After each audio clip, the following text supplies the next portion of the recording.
आज का वचन मत्ती 16:24 की वचन में इस प्रकार लिखा है, तब यीशु ने अपने चेलों से कहा, यदि कोई मेरे पीछे आना चाहे तो अपने आप का इनकार करे और अपना क्रूस उठाकर और मेरे पीछे हो ले।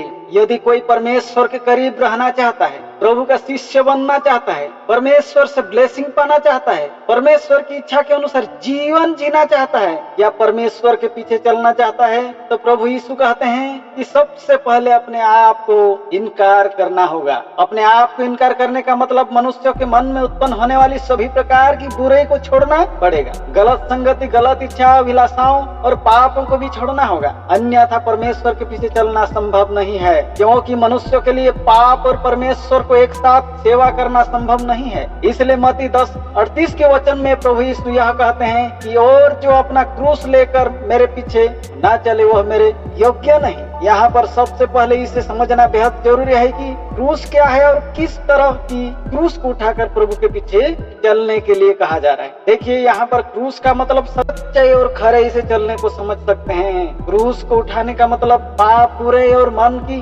पूरी इच्छा, अभिलाषाओं को दबाकर चलने की बात हो रही है। इसलिए लूका 14:26 से 27 की वचन कहता है कि यदि कोई मेरे पास आए और अपने पिता और माता और पत्नी और लड़के वालों, भाई और बहनों, वरन अपने प्राण को भी अप्रिय न जाने, तो वह मेरा चेला नहीं हो सकता है। और जो कोई अपना क्रूस न उठाए और मेरे पीछे न आए, वह भी मेरा चेला नहीं हो सकता। अर्थात इस संसार में प्रभु के पीछे चलने के लिए, प्रभु की शिष्य बनकर चलने के लिए और प्रभु की शिक्षाओं के अनुरूप जीवन जीने के लिए बहुत सारे बाधाओं का सामना करना पड़ सकता है। इसका मतलब सीधे तौर से इस संसार से चुनौती मिल सकती है। प्रभु का शिष्य बनने का मतलब सफेद कपड़े को पहनने जैसा होता है, क्योंकि सफेद कपड़े पहनने वाले व्यक्ति अपने कपड़े को हर प्रकार के दाग धब्बों से बचाना जरूरी समझता है। और यदि सफेद कपड़ा पहनने वाला व्यक्ति चलते वक्त अपने कपड़े को दाग धब्बों से नहीं बचा सकता है, तो लोगों के बीच में उससे लज्जित होने की भी संभावना रहती है। उसी तरह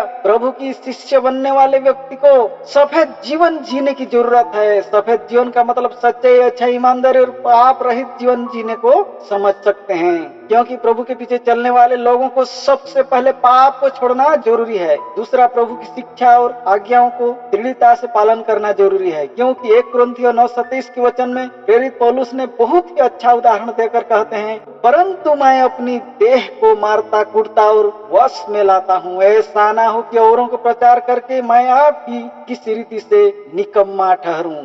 बाइबल के अनुसार देखा जाए तो प्रेरित पौलुस बहुत ही सिद्ध व्यक्ति थे, फिर भी उसने पाप और संसारिक अभिलाषाओं से खुद को बचाने के लिए अपने शरीर को पीड़ा देकर वश में रखना जरूरी समझते थे, क्योंकि वो इस बात को अच्छी तरह जानते थे कि दूसरों को कहने से पहले खुद को अच्छा बनाना जरूरी है। अन्यथा उस व्यक्ति लोगों की दृष्टि में तो प्रभु का शिष्य बन सकता है, पर प्रभु की दृष्टि में नहीं, क्योंकि लोग बाहरी जीवन को देखते हैं पर परमेश्वर बाहर की नहीं, आत्मिक या भीतरी जीवन को देखता है।